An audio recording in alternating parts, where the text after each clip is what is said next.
Hello everybody, welcome to Chop and Brew. I am Chip Walton, celebrating a very special day. It is 3/11 Day, March 11, 3/11, celebrating the music and ways of the band 311. Now whether or not you like 311 as much as I do or at all, this is still an episode about brewing, homebrewing beer inspired by music, inspired by the artists that you like, inspired by events maybe even that have to do with music. So what's going to go on in this episode is I arranged a brew day with some buddies to celebrate some 311 beers.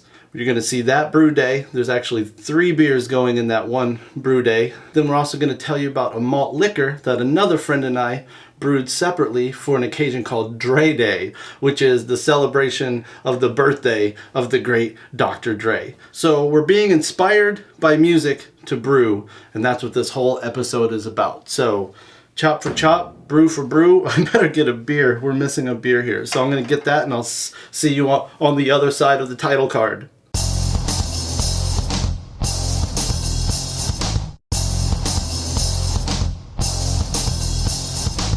Boom, beer in hand, all is right with the world.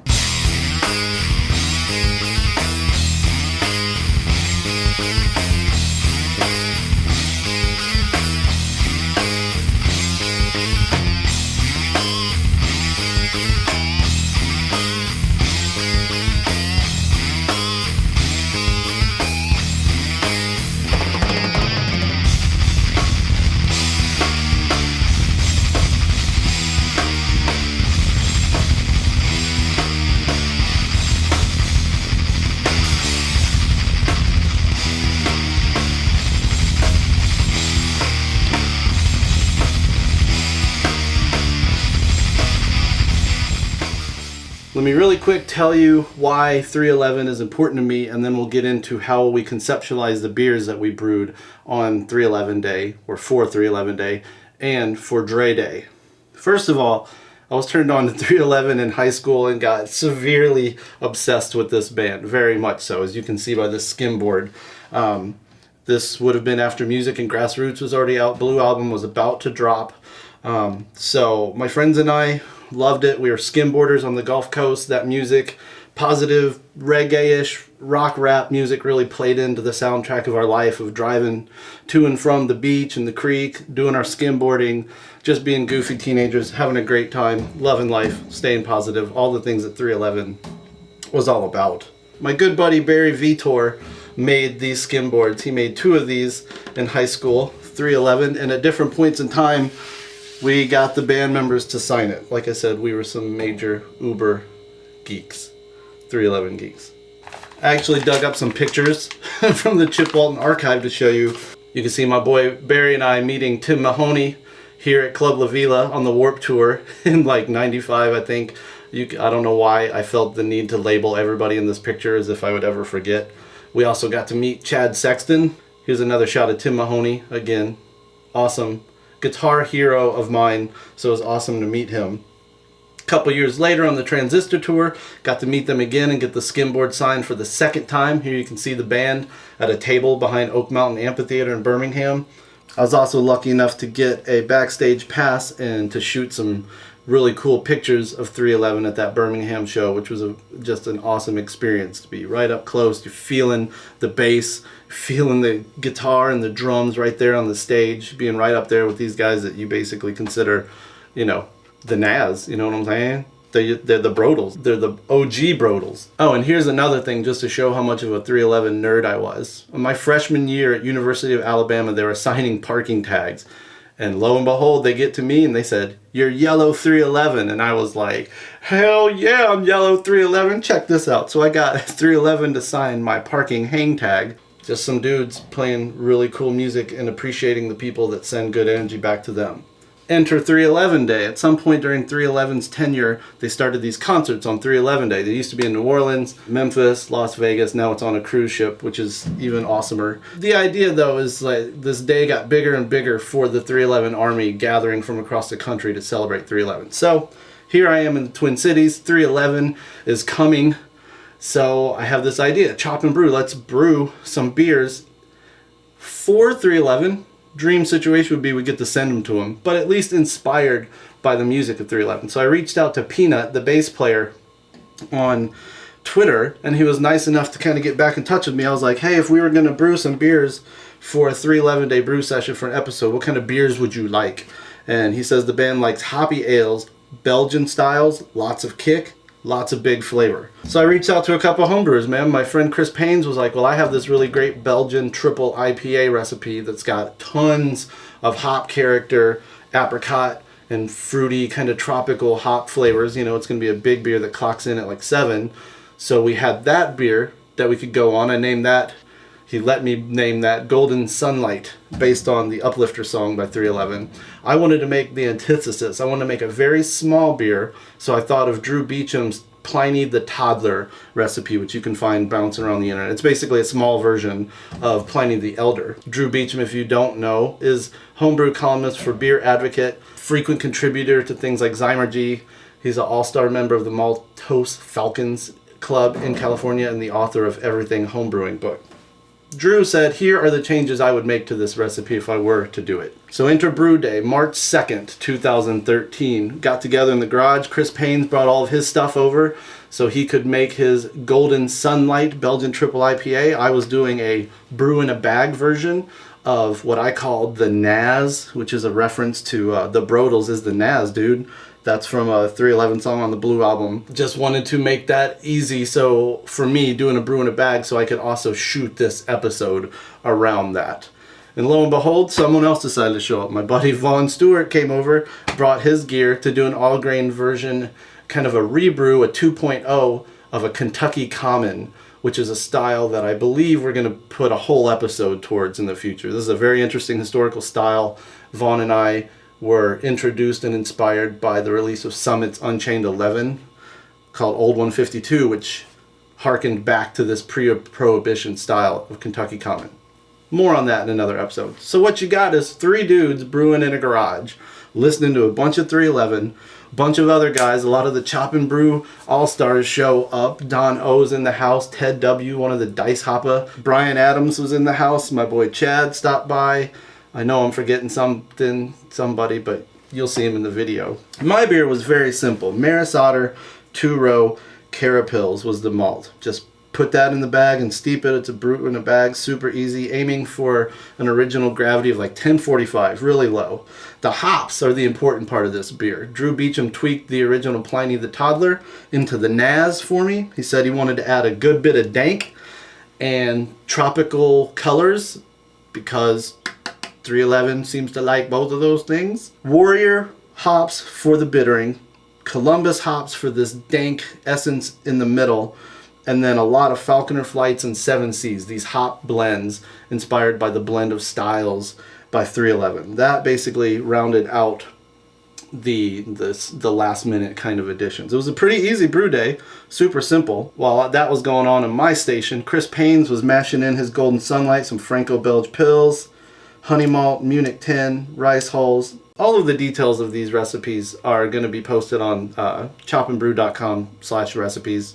I shouldn't probably go too far into them because we've got a lot of ground to cover. The funny thing, and this is kind of the takeaway thing more than the recipes from this episode, is, so I like 311 because ever since I moved away from the South, I really get this really bad case of winter blues around late January, early February. And that is when I start listening to 311 pretty much on loop, because audibly it affects my attitude and makes me feel like I'm on the Gulf Coast again. It makes me feel like I'm in North Caribbean essentially, instead of on the 3 foot of snowbank that you're seeing all over this video. That being the case, we are brewing March 2nd in the Twin Cities. It's cold as hell. It's icy. Brian Adams is slipping on his ass, making a complete fool of himself. Oh, Brian Adams! Oh, Brian Adams! Oh, Brian Adams! That's what you get from messing with Charlie P. the dog. Let that be a lesson to all of you. Either way, being that cold, suddenly as we were mashing in, we realized we were not going to be able to chill in the garage. There was no way, because we broke out the winterized hose, and sure enough, that sucker was full of ice, jam-packed full of ice. We were not going to get water to the garage. Vaughn Stewart, using the ingenuity that homebrewers only can bring to the game, had this idea to come get this giant blue tub from my basement. We filled it up with hot water in the basement, and we coiled the hose around it. And sure enough, in about 10 minutes, it thawed out. We were good. We were back on track. That, ladies and gentlemen, is the power of homebrewing. Is that homebrew, Vaughn Stewart? Yeah. I can hear water actually in there now. Back in the garage, Vaughn was having a good old time mashing in some two-row, flaked corn, rye malt, Victory, and medium crystal.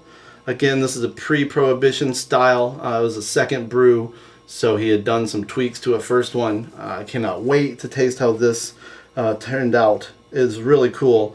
The smell was very spicy and rye. Mine was obviously just pretty much clean malt and hops.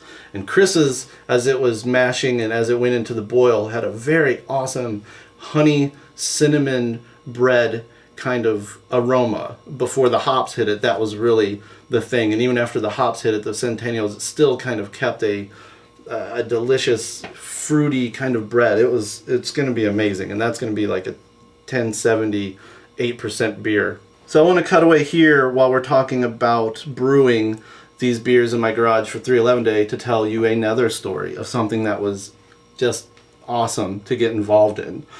Dre Day. Dr. Dre's birthday.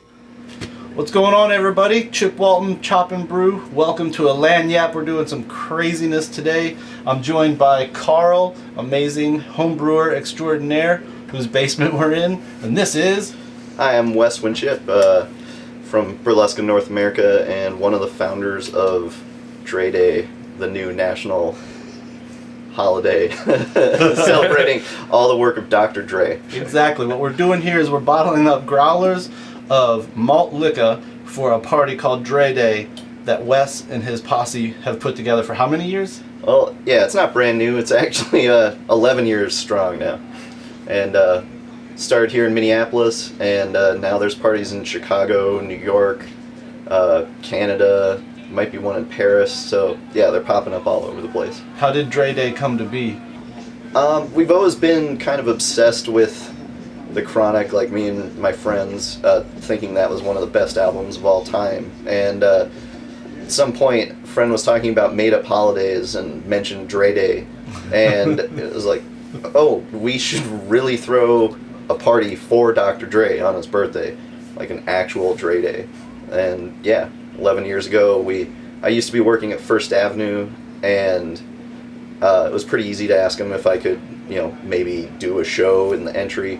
So that first year, we had Slug from Atmosphere host it, and Dillinger 4 played, and yeah, we did the $20 sack pyramid, and it was a ton of fun.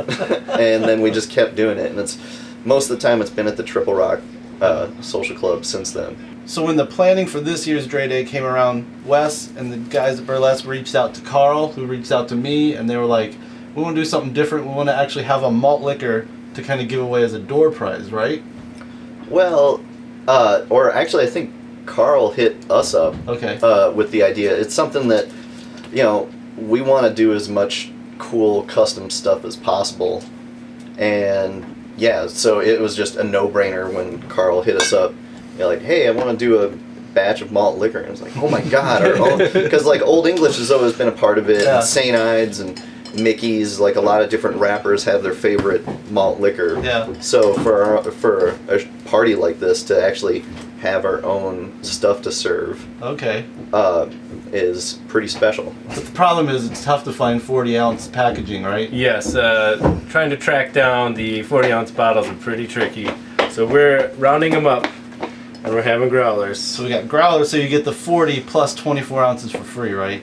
Yep. I thought it was really important that it not be smaller than a 40. Right. Yeah, that would a bomber of OE?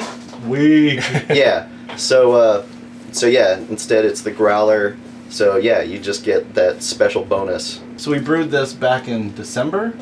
It was either late November or early December. I don't remember the exact date. And we brewed... And we got a 10-gallon batch going. A bunch of our friends came over. We had a pulled pork potluck. And so when we decided to do a malt liquor for a throwdown, we went to the interwebs and we found a Charlie P recipe for an old 800 clone. Yeah, we found a recipe from Charlie Papazian's book. I don't remember which one off the top of my head, but it was old 800. Yeah, it was about a third 6-row, a third 2-row, and a third corn. Fermented with Pilsner yeast from White Labs, and it was just a real easy brew day. Tastes good. It tastes better, really good. Tastes better than the Old English that I've had in the past. Yeah. I'm really happy with the result. I'm glad it's going to be put to good use. Maybe some people don't know, but what makes a beer a malt liquor versus just any old beer? Well, malt liquor is a distinction that comes from its alcohol content back when it used to be imported. So if something was over 4.5% alcohol, I believe that's the number, don't quote me on that. If it was more than 4.5% alcohol, then it was considered malt liquor for import. That title kind of became a selling point for various brewers in the States. They don't need to put it on their cans or bottles, Right. because they're not importing it, but it's just a distinction. Well, what day is Dre Day? February It's always February 18th. February 18th. Yep. I don't think this video is going to be out by then, but mark your calendars for next year, February 18th, 2014. Celebrate your Dre Day. We'll post this recipe somewhere on chopandbrew.com. We'll give attribution to Charlie Papazian and try to brew your own, man. Or, in general, I find a lot of thrill in just brewing for and inspired by like movies, music, art. So, kind of try to do something fun with one of your favorite holidays. Yeah. The next time you're watching a movie that has kind of a theme, maybe make a thick red ale for The Shining or something. Appreciate you. Appreciate you. Appreciate you. All right, chop for chop, brew for brew. Let's drink some malt liquor! Back here in the basement, I want to give big shout outs to Wes and everyone at Burlesque of North America, this local design firm, graphic design firm. Just rad dudes. Been throwing this party. The party was tight. 11 years later, you would think that maybe Dr. Dre wouldn't have the relevance that he does, but that place was crunk and we had a great time. Back to the 311 brew day, there's not a whole lot more to tell other than we had a really great time. Vaughn's beer was an easy brew. He chilled that mug, got it in a carboy, took it home with him. My beer was super quickly done. Only took, brewing a bag took about hour and a half, 2 hours, including heating up the water. I drained that bad boy, put it in the carboy, put it in a bucket actually, tossed 2 pitches of 1056 Y yeast American ale yeast. It tore through that little 1045 beer. Chris's beer, on the other hand, was a whole different beast. He used so much hop in the actual boil that it got stuck, and we had to kind of knock out his hop filter a good couple of times, which kind of defeated the purpose of the long chilling session we did to get it really clear, because then we just kind of reintroduced all the hops and stirred it back up and made it mucky. But in the end, we did get 4.5 gallons of 1062-ish, I think, or 1060 something. Put that into a carboy. Both of those hung out in my house to oversee it. The cool thing about this beer is it tore through that wort as well. And on day 5, I followed his instructions to make kind of like a sugary syrup mixture. So I took 2 cups of water and a pound of table sugar and made this really quick, thick, syrupy substance. Chilled that super quick in an ice bath, poured that in on day 5 into the fermenting wort. It reinvigorated it, blew it up. It obviously needed a blow-off tube. And so far, both beers are upstairs. They're doing really good. I imagine that the NAS is done. It's been a week. And I would be willing to bet that Golden Sunlight is doing its damn thing very well. It's also going to get a dry hop of Citra and Amarillo at day 10. It would be awesome to get Nick, Chad, S.A., Tim, and Peanut's take on that. But if worse comes to worse and we never get to share it with them, at least we can celebrate 311 Day again when the beers are ready to taste. One thing I know I need to say is thank you to all the dudes that came out and helped brew, to Peanut for being super cool and telling me what kind of beers the band likes, for Wes and everybody at Burlesque of North America and Triple Rock Social Club in Minneapolis, which is kind of the ground zero for the Dre Day party. That was just ridiculously cool. You know, I'll admit I like a lot of modern music, but I definitely love the freaking mid to late 90s, man. I'm not, so to have 311 and Dr. Dre be huge parts of my last couple months of brewing, that's been really awesome. Another thing that's been really awesome is all of you fools. Chop and Brew, when I launched it, I had no idea what was going to happen with it. The response and support has been literally overwhelming. It's hard to keep up with, actually, between my day job and other things I have going on, but I hope anybody that's reached out to me by email or by Facebook or by Twitter has gotten the response they want and the reply. I love the ideas. There's so many ideas on the table. It's kind of like it was with Brewing TV. Like, we never had time to do all the great ideas, but keep them coming. If you want to brew the 311-day recipes you've seen in this episode, definitely check out Chop and Brew/recipes. I'm going to post all 3 of our 311-day ones, plus Karl and my malt liquor recipe. Either way, 311-day, it's today, so if you got the ingredients, brew one of these or brew something else and jam a whole lot of 311. I just want to say, chop for chop and brew for brew. Find a band, a movie, a piece of art, something that inspires you, and brew. Brew to it.